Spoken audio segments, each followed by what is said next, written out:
In this video, we're going to learn about James Damore. He worked at Google. Here's an interview he did with Joe Rogan, and it was one of the early cases of someone speaking out against anti-male bias, the removal of meritocracy and competency-based hierarchies within the workplace, where you think, having good technical skills would be highly valued.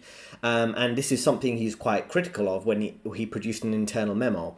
And that ended up getting leaked publicly, and then there was a lot of backlash against him. He lost his job, he got fired from Google.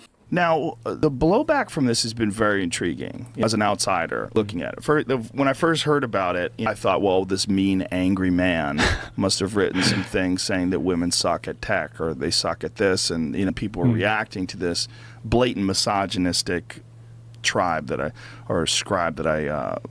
was hearing about. When I read it, I was so confused because I was like, where's the mean stuff?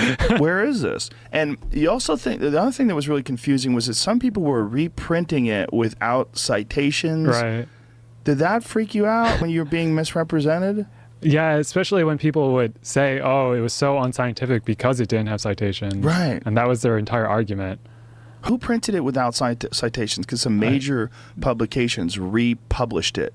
Yeah, I think it was Gizmodo or Motherboard or something. Why the fuck would they do that without citations? It seems so unreasonable and so irresponsible.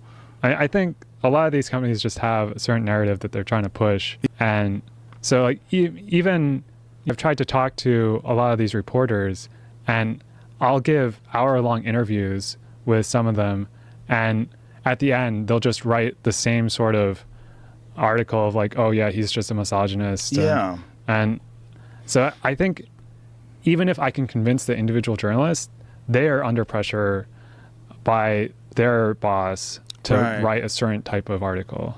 So let's go into what exactly happened here, right? So he's talking about the Google Ideological Echo Chamber, which was the title of his writing here, right? And it's quite interesting when you go to it in a bit of detail. So essentially, this is the beginning of the workplace being exposed, as I say, for the DEI woke agenda back in 2017. And it shows some of the dangers of speaking up, right? So back in July 2017, he wrote this article criticizing the company's culture and the diversity policies, things like that. And then once the media got the attention of it, they say he fired the code of conduct. And that's kind of important for you to bear in mind, because major corporations all have a code of conduct, and it's deliberately very vague, putting the client first, valuing diversity. So any little thing you say that could go against their company policy, even if it's like a small little joke, they can say, even though it might not have violated the company handbook or all these other policies and procedures that are technical or relevant to your work, or some kind of real employment law thing, they always have a code of conduct. So it's so broad and vague that they can fire you for anything. So you make a little negative comment about a woman, it could be perceived as violating their code of conduct about treating employees fairly, and then all of a sudden you lose your job. And these are how the code of conduct is used at your company. So I'd recommend you kind of read it, understand it is vague, whatever company it was, and it really was a bit suspicious to me. Like, why do you have this 20-page document we all have to sign off that we agree on an annual basis? It probably is because you're protecting the company from all these kind of broad risks that we might fall into for having a different opinion. And it's interesting because he got praise and criticism for this from various groups, obviously more praise from the right, more criticism for the left. It really is an interesting type of incident where he's talking about not just specifically men, but conservatives, whites, Asians, men, that generally have abilities or a disadvantage effectively in the workplace environment of climbing the corporate ladder, because they're not one of the chosen demographics, they're not a chosen ethnic demographic or a woman, or they have the right woke ideology. So if we go through the timeline in a bit of detail, a sense of what happened. So around June 2017, he attends a Google diversity program. And we all know these diversity programs you have to attend, where there's hour-long lectures blaming men or blaming white people for all the ills in the world. It's just this ridiculously long lecture. I've made some videos about the type of people that you have to listen to in these mandatory trainings. And then he writes this article, or this memo essentially, the Ideological Echo Chamber. And he's criticizing Google's culture and the diversity policies. And it's not like he's this kind of far-right white nationalist or something. He was kind of flying to China, working with people in different backgrounds. It's not like he was just, this virulent misogynist, however they want to portray him. So he shared the memo internally, saying there were biological differences between men and women. And we're at a point in this society, because of political correctness, it's like that's wrong. The only difference we can talk about between men and women, that we can barely get away with these days, is saying that, men and women are different physically and in terms of strength. We could only say men are stronger than women. We can't say anything else. So you have to kind of understand there are gender differences. Men and women work in different ways. If you want to have this kind of gender equality thing, you have to acknowledge that. And the most obvious case of this, if you think about it, is in the gym environment, right? Women tend to prefer a bit more socializing, right? In the gym environment, they might go to more of the gym classes, talk around the gym a bit more than the men. And the men, you see many cases of men who would go to the gym and kind of keep to themselves, not talk to anyone, and just lift their weights and go home. So that's a kind of key obvious example of the differences of men and women, but you can't even point these things out in a corporate environment without being cancelled. And on top of that, you have the epidemic, which is the simp epidemic, where if you're not playing into that role as a man of just pandering to women or being over socialization, I'm sure some of you are familiar with Ted Kaczynski talking about over socialization and the kind of how essentially normie culture, NPC culture, whereas a man you have to kind of be over social, over charismatic, be this kind of joker character in the office. If you're not doing that, then the simps, the beta males, the orbiters, however you want to name them, they kind of almost chastise you for not getting involved in that. And an example that comes to mind at a major investment bank where, and this is how ridiculous it gets, right? They had the workplace gym, and I would go to a gym that would be away from work because I want a break from work. I don't want to be around co-workers in the evening after work to go to the gym. So lots of co-workers, they would go to the work gym essentially to socialize and network, professionally network. That's what it became, right? And you'd have male employees on the team who wanted to be in the good books of some females who were slightly more senior in a sales and trading team. And then they would always go to Pilates and yoga sessions in the evening to kind of network with them and build that rapport and kind of be this kind of friend zone guy, just because it benefited their career and their performance reviews at the end of the year, because you needed that type of positive feedback. And they will kind of maybe suggest that me or others on the team who are the male employees kind of take a similar approach. And it was just ridiculous. It was like, if you don't participate in this type of culture, it's like there's a problem with you, rather than reviewing your work and going, okay, well, his work's good. If he doesn't hang out with us in the evening to go to a Pilates session and talk about it for half an hour or an hour every work day, these different Pilates positions, it's just ridiculous. But this is what happens in the workplace culture when you do kind of remove the core aspect of it, which is the work, and it makes it about everything else like socializing and things like that.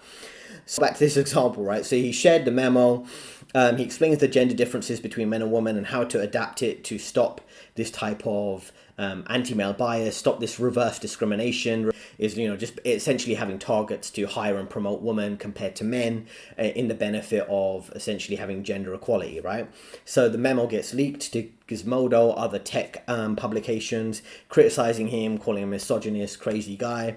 Google said he violated their code of conduct. They essentially fired him. He goes and speaks to a lawyer, tries to get the position reversed, get some kind of compensation, doesn't quite work out. And then the Google's VP, and let me tell you, they had a VP of diversity, which means a vice president of diversity. And this goes to show you how there really is an agenda, an ideological agenda against just having a competency meritocracy based hierarchy. If you just at Google, right, and this is what you were led to believe, all these companies are money motivated, they're profit motivated, but they're not really money or profit motivated. They're really like an extension of the deep state, however you want to word it, and have an agenda to push. And the agenda isn't having a competency or meritocratic based hierarchy where the best succeed, regardless of race or gender. It's really about pushing certain ideologies. That's why you need a vice president of diversity. I mean, this person, Google's vice president of diversity, Danielle Brown, and the CEO, Sundar Pichai, kind of responded and saying he was a misogynist and essentially these biological arguments of male and woman differences, it's offensive against Google's values. And like I say, there are differences between men and women, right? On average, a male's brain is 15% larger than a woman's brain, right? And this is the thing, right? We can't talk about these differences, only the strength difference between men and women. But the key point is, you shouldn't really have a vice president of diversity, and that employee is probably making a lot more money than a lot of the guys who act, or the woman doing the actual work. Doing the coding work, doing the sales or marketing or other functions. These kind of vague HR roles that get paid high six-figure salaries. There's so many roles like diversity, employee relationship management, this kind of like vague roles that you have in major corporations getting high six-figure salaries, and you're trying to figure out like what they do. And it's kind of pointless meetings, organizing pointless team events to get people involved around diversity. And it's like, if this company really is just about making money, then you shouldn't really have to do all these type of other events. You'd just be like, okay, who's doing the best quality work? Let's promote them. And who's kind of doing less quality work, and let's demote them or fire them. And then what ended up happening is, like I say, June, July, he releases the memo, and then he gets fired at the start of August. And then he talks about pursuing legal action, doesn't quite work out. And then in the end, about a year later, he goes through a year of this kind of struggle with Google, a legal struggle, and he kind of continues to allege there's discrimination against men, conservatives, and white employees. And then it created all this diversity kind of debate around free speech, inclusivity, which you think you would have at Google, which Google used to have quite an active internal forums and company forums and employee forums to discuss different topics, right? But then they started limiting free speech and people's effective debates around these type of things. And it kind of goes back into terms of the whole debate around free speech, right? And what an employee can say. Because essentially, if you have the First Amendment in America and you have similar kind of rules across the West, which is increasingly becoming more coercive, limiting free speech, increasing censorship, things like that. And it essentially creates a hostile work environment, right? And there's a key term I wanted you to remember here for yourself. There's this term, hostile work environment. And if you're ever in a difficult situation with a employer, you have to justify a hostile work environment if you're in a lawsuit against them in terms of an employment perspective. So anything that could be vaguely fitting under that criteria, just make a note of that. Someone made an inappropriate joke, hostile work environment. There's some bias against you, hostile work environment. There's one standard for you and another standard for another employee, and the managers overlook it, hostile work environment. That's something you should keep track of to protect yourself in the future. So that's how you can handle these lawsuits if you're facing them, right? And like I say, this memo, as going back to the story here, it talks about how to fairly evaluate or work with female colleagues, because there are differences in terms of them maybe being more emotional. He's not even saying anything negative. He was just saying there's fundamental differences here, so we just need to acknowledge them. And this is what I mean. So if we go back to that little clip, we can see he's actually making fair criticisms, but unfortunately, a billion-dollar corporation like Google, where you think you'd have smart people, intelligent people who'd understand the differences, they just don't want to accept that, there's censorship against men, and they're marginalized so much more, whether it's social media, work, and it reaches a point where can you go to kind of discuss these things? And that's why you do have all these things that get criticized by mainstream media, like internet forums, 4chan, Telegram, YouTube comments, channels like this, things like that, where it's the only free space you can really have free speech as a man. You see men being less interested in socializing in public because there's so many ways you can be cancelled. I don't just mean a woman cancelling a man and accusing him of something. There's so many opinions you just can't express publicly, right? You can't hold women accountable because of their feelings. You say anything that's the truth, you'll be labeled far right, alt-right, misogynist, sexist, racist, all these things. But these have been used so much, they've lost all meaning. And even the mainstream society, the normies, the NPCs, they're kind of tired of these kind of language, far right, alt-right, misogynist. It kind of doesn't mean anything, right? And this is really the beginning phases of the culture, which we kind of see now, which is moving slightly more right and slightly more in favor of free speech. So let's see how he was dealing with it here. Yeah. By the way, this will never trend on YouTube. We might get 5 million hits. That's a problem too. Like, Right. there's a lot of censorship when it comes to these sort of conversations. Like, they would rather look at me, who looks like a meathead, and look at you and go, oh, well, these fucking guys are just talking shit about women for an hour. You know what I mean? Right? I mean, Right. do you feel that? Definitely. And you'll be alt-right now. And I've already been labeled alt-right. It doesn't matter how many left-wing positions I support. I look alt-right. Yeah. Which is obviously like sexist. Yeah, and for sure. Misogynist, racist, all that stuff. Yeah. Well, but I mean, just labeling us because we're white men or something, a certain label, because that it's... Yeah, it's prejudice. Yeah. I mean, it really is. But people don't mind prejudices in that regard. You know, they only like they have an issue with prejudices when it comes to what they feel like are disenfranchised or marginalized people. But white people, fuck them. You know, you can't. Yeah. You know, that's the thought process, right? You can't be racist towards white people. He's got a good point there, right? It's not only just bias against men, it's bias against whites or Asians in other cases, right? And some of the female Google employees at the time, they said it was a personal attack on women, unfairly generalizing women. But the thing is, you can't unfairly generalize women, but you can fairly generalize on men. You can say all men are misogynists, things like that. It's just when you have to deal with it. And the only time any of masculine or a man's space is socially acceptable is when it is pandering to the left, or the woke ideology, or the kind of woman, or the rainbow flag community, things like that. Now, and then we had after this Business Insider, like a major online media publication, was talking about women were going to quit Google. They were fed up of working there. And this opens up, of course, Google to tons of lawsuits, potential lawsuits. That's why they got scared. And I remember working at a major investment bank. I won't name the specific one now. I was speaking with their DEI department several years ago, and I hope they're all fired now, because I know a lot of these companies are cutting back on their DEI department. So hopefully she's fired, and the 2 or 3 other employees I was talking who are in the DEI Europe head team, DEI team. Why do you even have a team like that? I don't know. But anyway, so she was speaking with me, and she was literally saying, word for word, essentially, that the reason why they focus so much on gender equality for women is because there have been many lawsuits where women have sued successfully many companies around gender bias against them. And that's why there's so much focus there. Because I was saying, why do you have all these high targets for hiring and promoting women?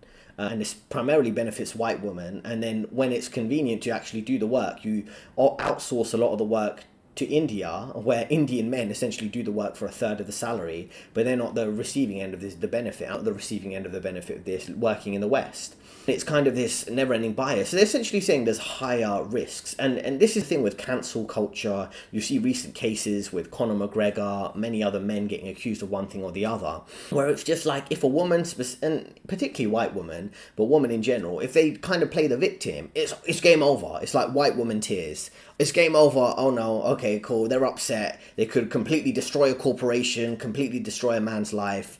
Johnny Depp and Amber Heard are other cases. There's so many cases. I mean, there's too many. Russell Brand. These are just recent cases that come to mind, right?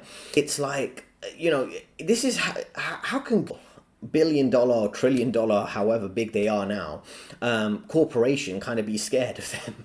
They're scared of these women, right? And the thing, they're not scared of this kind of male employee, in a sense, flagging these things. It's like, is it in the West meant to be on edge? Because at any moment it could be cancelled by a woman kind of saying, oh, we've been unfairly treated. Even billion-dollar, trillion-dollar, right? It's just crazy. And especially because we know Google, you know, if you use your common sense, Google, Amazon, all these major corporations are somewhat extensions of the deep state in America. So it's a bit like, are you scared? Like, if you're scared, is everyone else meant to be scared? You know, it's just kind of, you can't speak out and say the truth, right? Even Google, who can't accept biological differences between men and women. So there are many prominent women in tech, you know, Sheryl Sandberg, the kind of author of Lean In, books like all these kind of feminist career woman books, who criticized this memo. The YouTube CEO at the time, Susan Wojcicki, who's dead now, unfortunately, I guess, expressing concerns about the negative impact on women, things like that.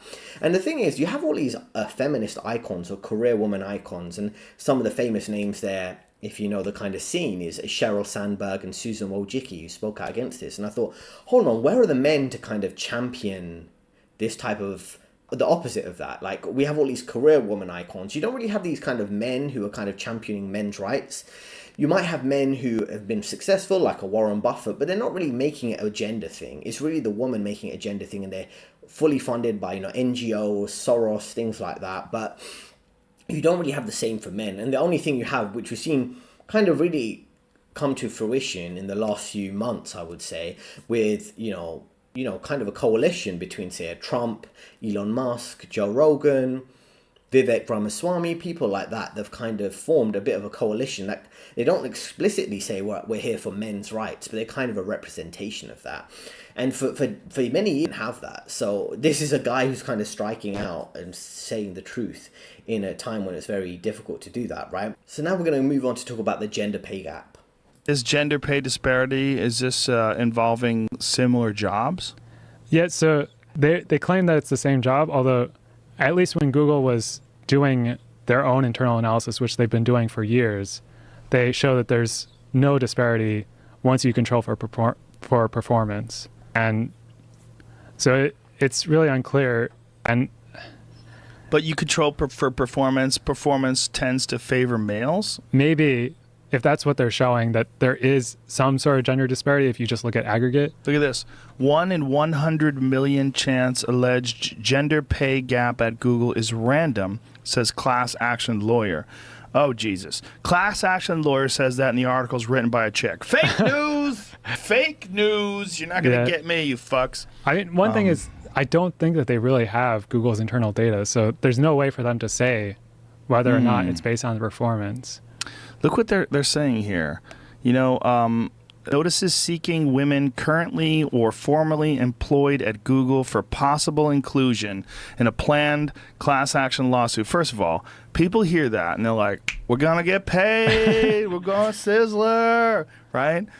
I mean, that's just, you're playing on human instincts when you seek out people that may have been employed for a possible inclusion in a class action lawsuit. That's not saying that they weren't wronged, because I don't know. Several dozen came forward in a matter of weeks. That's a pretty high level of dissatisfaction, says James Feinberg. No, it's not. No, there's fucking thousands of people who've worked there, and a couple dozen came forward. That's not a high level of satisfaction. How many people have been employed at Google that are no longer employed? It's probably tens of thousands, right? Yeah, there's 70,000 people working there now. Okay. So. For this guy to say that's a pretty high level of dissatisfaction when several dozen, let's say 3 dozen, let's go crazy. Let's say it's 40 people. Let's get nuts. That's fucking nobody, man. Yeah. Oh, 70 women. It's always Feinberg is like... heard from. But wait a minute, heard from. That doesn't, you mean they might not even make sense? That might not be a case? 4 people. 4! That's not a lot, you fuck. The class action, I mean, that's just, this is a fucking ambulance chaser. Right. I mean, I'm not saying he's wrong. I'm not saying there's not sexual discrimination, but I'm saying, like, these articles are sneaky as fuck. 4 people. So essentially, this is what I mean. There's only now, recently, like I say, you see Joe Rogan and people like that kind of speaking up against it. Because the mainstream media, if you just read them, you'll see will be, oh, men are a problem at work, everything's biased against women. But it takes some independent critical thinking by people who don't have funding from this particular agenda that is feminist and things like that, to kind of speak up against it. Now, if you talk about the gender pay gap, like you said, this has been removed once you account for performance, right? So performance tends to favor males. If you look at performance and not just having some kind of specific favoritism towards women, then over time, there's no gender pay gap between men and women when you account for performance and life goals, because many women might be motivated to have kids, to take an easier job, because they're typically not going to be chasing that type of high power career that men might do and dedicate their entire life to work. And then also, like he says, gender pay gap being fake in terms of, all this type of propaganda in the news. And I remember working at another investment bank, and I flagged this to, like I say, HR at the time in a kind of more nice way. And they kind of redirected me to one of the DEI kind of empowerment groups for my demographic. I'm ethnically Indian. They had an Asian network thing, and I spoke to both of them and I said, listen, they've got these kind of biases in hiring other ethnicities or hiring women, but there's not really that for there's no specific quota to hire more people of Indian or Asian descent. And I was speaking with a male Indian employee and a woman Indian employee in the West. I think she was actually Muslim, so maybe she came from like the Middle East. But she started whinging, oh, well, you're a man and you make more money than me because women get paid less because there's a gender pay gap. And I said, actually, no, that would be discrimination against law. That would be gender discrimination if you're getting paid less for doing the same role as a man. And I had to explain it to her. But this level of brainwashing, this feminist brainwashing, which you think wouldn't exist in some other demographics. You might think it's just westernized feminist woman, but it's really all women. They've kind of been fed this narrative that men are oppressive, men are making more money than them for doing the same job. And I had to explain it to her. And you think HR would have, or the DEI department, but it's like me having to do it because I'm justifying, for all of us in that conversation, people of Asian descent, I was of Indian, like I say, they're all from broadly Asian descent. Why are you not all kind of banding together and saying we need a hiring quota for us? They were like, no, we have these events and we help people. And I'm just like, well, I'm saying there's a specific percentage of people of other ethnicities and other, a specific gender that would benefit from specific percentage hiring targets and promotion targets. There's not one for me or you. Should we kind of work on that? Should we go and put pressure on them to do it? And this is what I mean. That people are really, I'm trying to be respectful here, but there's a lot of pussy behavior from, other demographics. If they want to play the victim game, then why is it only the rainbow flag community or women or certain ethnic minorities? Oh, we're a victim because of this incident in the past, And I brought up the case. I said, if other demographics can play the victim based on events in the past, Winston Churchill, who said many racist things against Indians, they had the colonial empire. The biggest company in the world, you might know historically, was the East India Company, which is basically the British Empire extracting resources from India. And they did help build infrastructure and things like that. And, Winston Churchill, other British people making jokes about famines or engineering famines in parts of India because it gave them some advantage in terms of strategic power. We can't play the victim now. We can't say, oh, you took $1 trillion of our resources. We need hiring and promotion benefits, things like that. The same way women or specifically white women or, black people in America can say that they've been victimized and they need reparations. Where's the reparations narrative for me? Do you get what I mean? Because my parents, they have, I don't want to go into my personal life, but, if you go back into my ancestry, they had resources, they had land taken from them.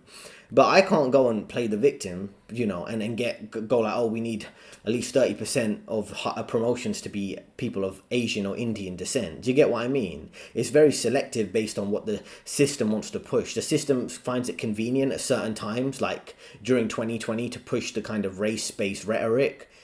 I mean, I'm not on the receiving end of any of the benefits that I've seen this in my lifetime. It's either gone to a woman or it's gone to other ethnic minorities. That's not been me.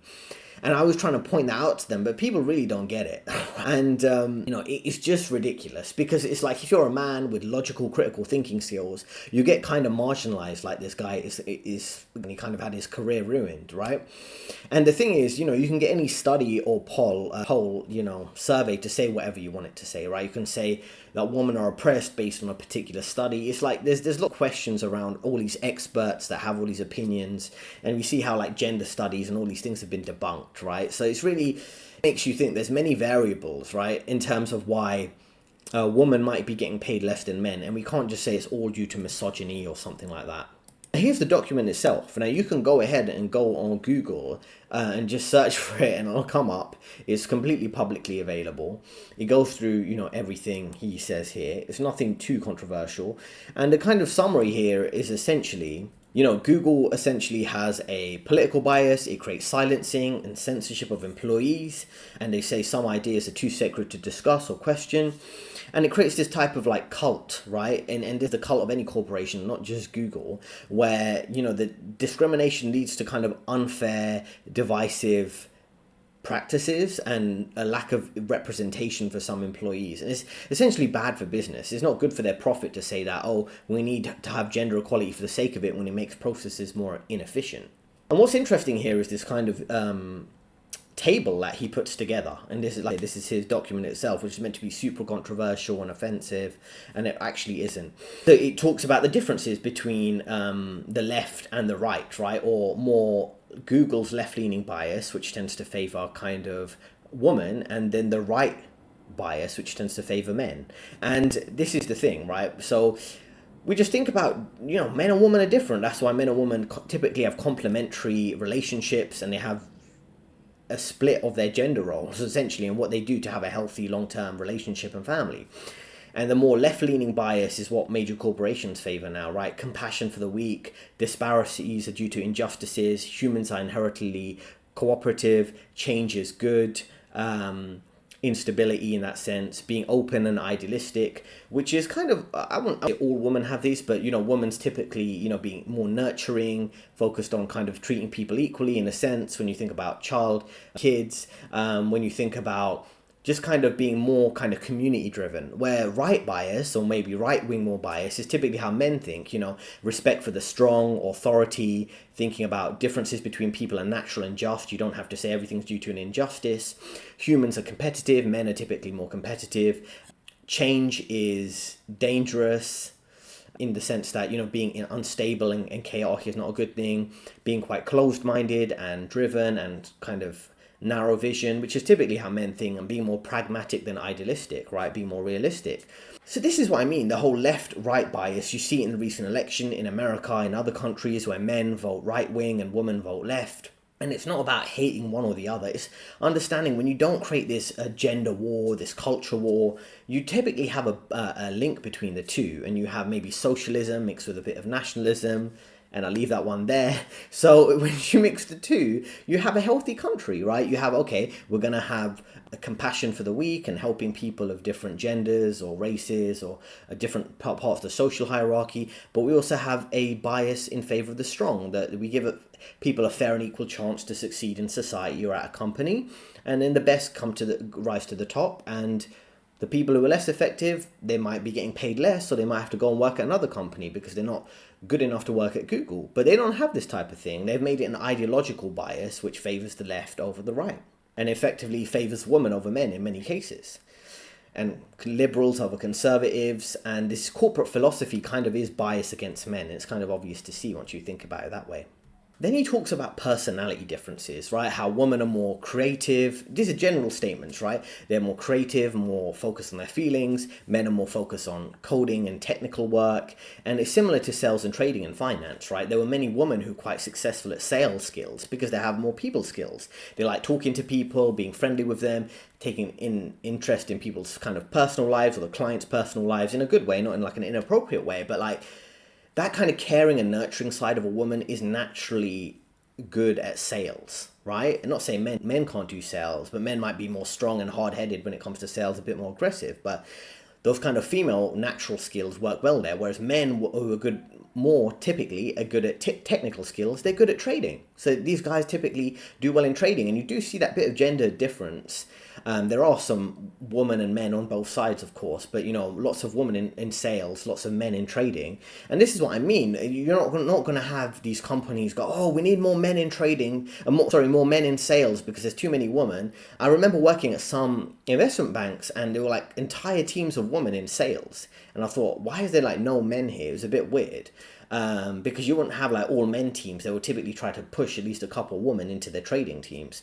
So it really does make you think. If you let people be natural, men and women, you typically have a healthy dynamic where they just fall into what makes more sense for them, right? And then it talks about how women are more agreeable, men are more assertive. Women don't want conflict. They typically look for kind of a peaceful resolution. Men don't mind being a bit more assertive and aggressive. And these are completely normal and natural things that Google and major corporations just don't want to accept. And effectively, they push the opposite. And this is what I mean when you go up and really think about the ideology in the West, it's kind of satanic. And what I mean by that is they want to invert everything. Oh, woman, you can't be more emotional. You need to be more aggressive and strong like men. Men, you can't be too aggressive and assertive. You need to be more emotional like woman. And if you ever look into kind of these weird agendas that they have, it's all about inverting good and bad, men and woman, woman and men, right and wrong, wrong and right, things like this. And you see this throughout the entire culture. Corrupting kids with all these type of gender ideologies, things like that. Anytime you want to understand this agenda, just realize that they're so evil, they like to promote evil as good. That's why you kind of, if you do the opposite of what they say a lot of the time, you realize that's the actual right thing to do. But if we continue here with this, right, it talks about women maybe having more neuroticism, being more higher in terms of anxiety and worried emotionally, whereas men have more emotional control, and how we can accommodate kind of women's feelings, and there is a certain time maybe to leverage that in terms of being more anxious and maybe more sensitive when it comes to deadlines that women might be more aware of, and men might be more aggressive and have no issue running past the deadline if they're getting the work done. It's about understanding different genders in terms of how they work, and really making it work for people of different genders, of course, right? So an important point here is talking about men's higher drive for status. So men typically drive for more higher status roles because men are more status driven, right? These positions require long, stressful hours. They might not be worth it if you're a woman and you want to balance fulfilling family life. That's a part of the reason why men are more attuned to more senior roles, because they don't mind making a sacrifice of their entire life to pursue a managing director role, for example. And if status is the primary metric that men are judged on, and if you're any of those guys out there that listen to any red pill content and they're talking about how it's important to be a high status man, things like that, that is part of the drive of men to have status of a particular level, and pushing men, and men naturally push themselves into these higher paying, less satisfying, high status jobs that women might not, or they might kind of essentially have a breakdown when they're under that much pressure they don't want to be under, because it's not attuned to their nature. And that's the thing, everything about this society is about not operating by natural law, by essentially inverting it. It ad nauseum, and it's just not true. The gender pay gap of 77 cents to $1 that a male makes is based on the choices that people make as far as like what they do for a living. It's based on the amount of hours that they work. Men tend to work longer hours. Women tend, especially if they get pregnant. All those things are factored in. That's where you get 77 cents on average for the dollar that the male makes. What it implies, and this is where it's disingenuous, is that two people working side by side doing the same job, and the male's getting 77 or $1 for the woman 77 cents. That's not what the gender pay gap actually means. And if Google is actually, if someone is saying, if there's a lawsuit that's saying that a man and a woman are doing the exact same job with the exact same performance, and the woman is only getting 77 cents on the dollar, then you got a real issue, right? Yeah. And so it's often, or so just to explain that in a bit more detail, right? So essentially what he's saying is the gender pay gap is fake, right? And that goes back to the point in this guy's memo, is that, women are told these type of lies to say that men want to work longer hours, women want to be more committed to their kids, and, it creates this realistic assessment of what's going on in society, but you're almost not even allowed to say it, and that's what impacted this guy's career in effect, right? So in terms of understanding how this dynamic works, because if you're not going to be promoting women to the same extent of men, women can kind of play the victim when it's convenient, and then effectively push themselves into forcing companies to have specific percentage goals to put them in management roles. It's not that they're competing with men on an equal playing field. That's not actually how it works in effect, because you don't have percentages where you have to put a certain amount of men or say certain demographics like Asians or whites into management roles, but there is specific demographics and gender-based rules if they can effectively play the victim. And that's why, I know it sounds ridiculous, but that's why I was trying to explain it to these guys when I had that conversation with those Asians in the empowerment networking group for that particular investment bank. I was like, well, everyone else can kind of leverage the media to portray a victim narrative, but we can't, and we should, if that's the only way now to kind of drive your ability to progress your career if you're one of those chosen favored demographics. And I've seen this in many cases where certain female employees I worked with, when it was convenient, they were empowered. When it was convenient, they were oppressed. Like I say, they get some mistakes they would make that would be overlooked because the company would have such a big drive of putting more women in positions of power, or male employees would leave the team. I remember working on a team where a couple male employees left, and there was a massive hiring practice where 4 or 5 women were hired, and I was thinking, you just conveniently hired 5 white women and of different races left. if we're going to have this diversity drive, you think there'd be a bit more of a mix there, right? It wouldn't just be all white women. We happen to have a managing director who's also a white woman. What's actually going on here? You tend to notice these things, and I've noticed this, and sometimes I see in the comments, and people are free to express different opinions as long as they're respectful in the comments. But I notice sometimes a woman will think, oh, this is misogynist, or he doesn't really get it, or he's complaining about things that aren't real. But you see many men are pointing out cases like this, and I've got several videos coming up on around this type of topic. And this guy has also had a similar experience at Google, which is a major corporation, and you would think they wouldn't be biased in that sense. They would be super focused on the smartest person who's going to do the most technical work. Now here he talks about the harm of Google bias, right? So first point is around programs, mentoring and classes are only for people with a certain gender or race, high priority and special treatment for diversity candidates when it comes to hiring, and then hiring practices which can effectively lower the bar for diversity candidates, essentially having lower standards when it comes to hiring people of diversity basis. And then he has this last point here around setting work performance objectives that have lower performance standards. And I've seen many cases of that when it comes to interview processes, when it comes to HR selecting candidates to interview, when senior management, even men in senior management roles who have specific performance objectives for themselves to increase diversity and more hiring of women or different races, that they'll effectively just go for a less qualified candidate just on the basis that they need to meet those targets of hiring a more diverse base of employees, right? And I remember a specific example where we had an interview and me and an older white male employee were interviewing candidates for internships or junior roles, analyst roles. And there was one woman, and there's several cases like this, but one specific example where a woman who was from a different ethnic background, she wasn't white, and she spent the whole interview talking about, like, not even in an aggressive way, but just in, like, the entire interview was, she really supports diversity. She wants to help diversity. She mentioned diversity so many times. I asked her like one slightly technical skill question. She doesn't have to be an expert given she's quite junior, but she didn't have any idea what the role is and what it does. And when we had to provide performance feedback to HR, I kind of said I wasn't so keen on that. They weren't speaking on anything specific to the role or done any research about the company. And this is a major investment bank. And the older white male employee was very positive, or she has the right values for the company, diversity, things like that. And it was a bit like, this is how much of a joke even major corporations like Google have become, right? And this is why you're just going to have less and less engagement from many men who can see through all the lies. Foolish approach, especially the approach of making Asian people get higher scores. That is so racist. Like, yeah, they study harder and do better. What's the reason? I don't know. But whatever the reason is, they do it. I mean, is it cultural? Probably. Is it biological? I don't know. But whatever reason it is, the correct response to that is not make Asians get higher scores. That's fucking insane.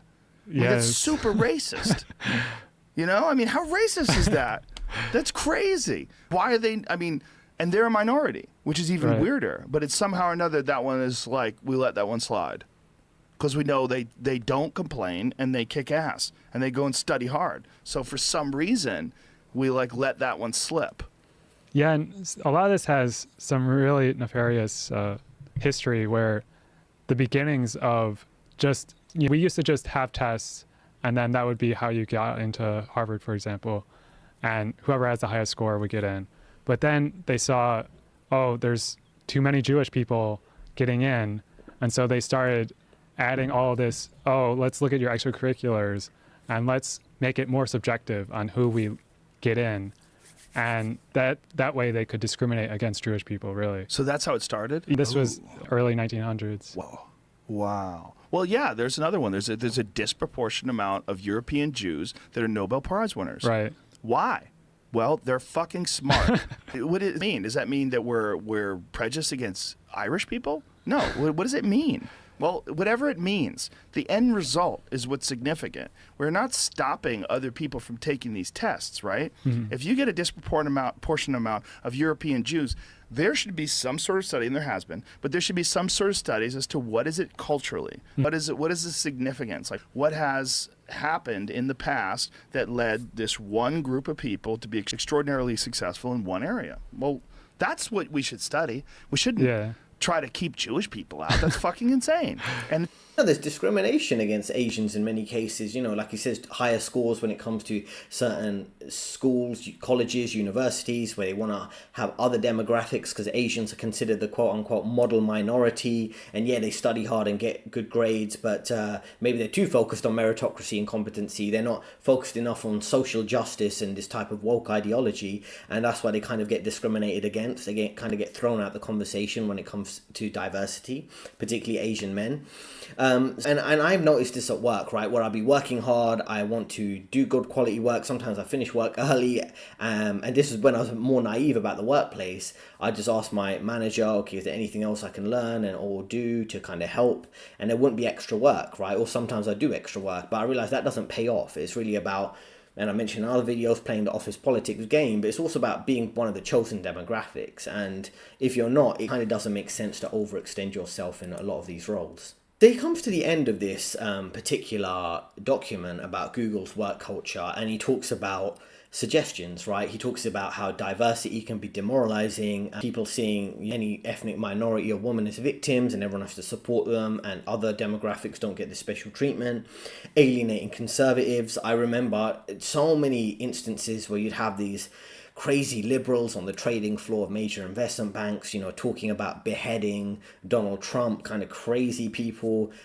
making inappropriate jokes, but then when, kind of mimicking Trump in these certain cases, about grabbing women by the, what Trump said. And when they say it's funny, but when Trump says it's super misogynistic, when they talk about Trump needing to be beheaded, completely crazy people, everyone has to say, oh, it's a joke, he just said it. But, if we say it the other way around, something about liberals or feminists or anything like that be considered negative. So there is a lot of alienating of conservatives, and I'm not someone who made the workplace a kind of super politically correct or super political, but it's like you can't express so many opinions as a conservative, but the other side get to say pretty much whatever they want to say, and it kind of becomes annoying after a point. You can take a couple jokes and not express your political opinion, but after a point it starts becoming really annoying. And then he talks about stop creating programs which are restrictive to certain genders or races, which is at the top of the screen right now, which is kind of, it's a good point, because it's not fair to essentially say that, oh, we're going to have certain special empowerment groups for women or this racial demographic or that demographic, but we can't have ones for others. Like, I remembered, there'd be a Muslim or a Hindu activity group, but there might not be a Christian one, because that might be things they consider unnecessary or not really diverse enough. There's all these type of weird rules, right? It just doesn't make sense when you really look through how it actually works. And what I realized, if you're from a white background, the only way you can really kind of create an empowerment group or a DEI group for yourselves would be to call it like European heritage. Yeah, we're just enthusiastic about European heritage, because you can't call it a white empowerment group. You have a black empowerment or Asian empowerment group, things like that. So there's all these little tricks that you've got to play just to survive in this weird system. And what was quite interesting here, he's talking about de-emphasize empathy, which might seem like completely crazy in this society where empathy and emotions is so important. He's like, let's talk about being rational and logical, and talking about facts, not feelings, right? As a Ben Shapiro might say. But this is really kind of a key point, right? De-emphasizing empathy. This is what work culture has become now. It's become quite feminized. It's all about feelings, canceling people because they're quote unquote problematic, toxic, make someone feel uncomfortable, and it can be defined any way. Who's being empathetic enough, who's caring enough. It's whoever's the biggest victim, right? It's like the oppression Olympics, the whole cultural Marxism thing, right? Well, whichever demographic can play the biggest victim has the most advantage, not the person who's the most competent, which you can see all the time throughout workplace ideology these days, right? This point at the bottom, unconscious bias. Now, I remember I kind of flipped out one time when we had this unconscious bias training, which is essentially saying that everyone has some biases, maybe through the media, through different content they've listened to, and that creates biases where they generalize on others and create stereotypes. But first thing I'd say is there's always some truth to stereotypes. It doesn't mean you have to hate another demographic, but there's some truth to it. And what they want you to do with the unconscious bias is basically ignore your basic instincts. Like when you're dealing with people, you can sense, different groups behave different ways. Different groups have different survival strategies, but they're like, don't listen to that. That's your unconscious bias. And to the point where it's like they want you to kind of rewire your brain and how you assess people. And after a point, and this is during the lockdown period, there were so many trainings like this about diversity, unconscious bias, things like that. I began to speak out about it and say it's maybe gone too far and it's kind of become ridiculous. And this unconscious bias thing, it leads to like a lack of accountability for certain demographics that are favored, while other people, like men, white people, are kind of on the edge at work. Anything they say could be considered biased, toxic, things like that. But if it's a woman or if it's other demographics, maybe they kind of get away with saying and doing whatever they want. And we're going to see this in this clip here. Also, once you think that, oh, all of this is because of sexism, and even though we can't really see overt signs of sexism, oh yeah, you're a woman, therefore you're bad, and no one is saying these sexist slurs or anything, then it must be some low-level bias that we all have. And that's why they're pushing all this unconscious bias and microaggressions and just increasing everyone's sensitivity to, oh, you said something that could be interpreted in this one weird way, and that might offend someone somewhere, therefore you should never say anything. And it's really stifling. Well, I think we would all agree. So there you go, right? He had this experience at Google. I've had that in the finance industry where I've worked for over 10 years. And I like to help people by providing genuine, anti-corporate, honest career advice. Link in the description if you want to speak with me directly. And thanks for listening. Let me know in the comments how you feel about this memo. Feel free to look it up yourself. It's called Google's Ideological Echo Chamber. It was a very big controversy when it came out, but now at least some of these viewpoints have been mainstreamed thanks due to the right wing, Elon Musk, people like that pushing back against DEI. So if you want to speak with me, reach out to me in the link in the description. Let me know what you think in the comments. And there are 2 recommended videos on your screen right now. I'll see you next time.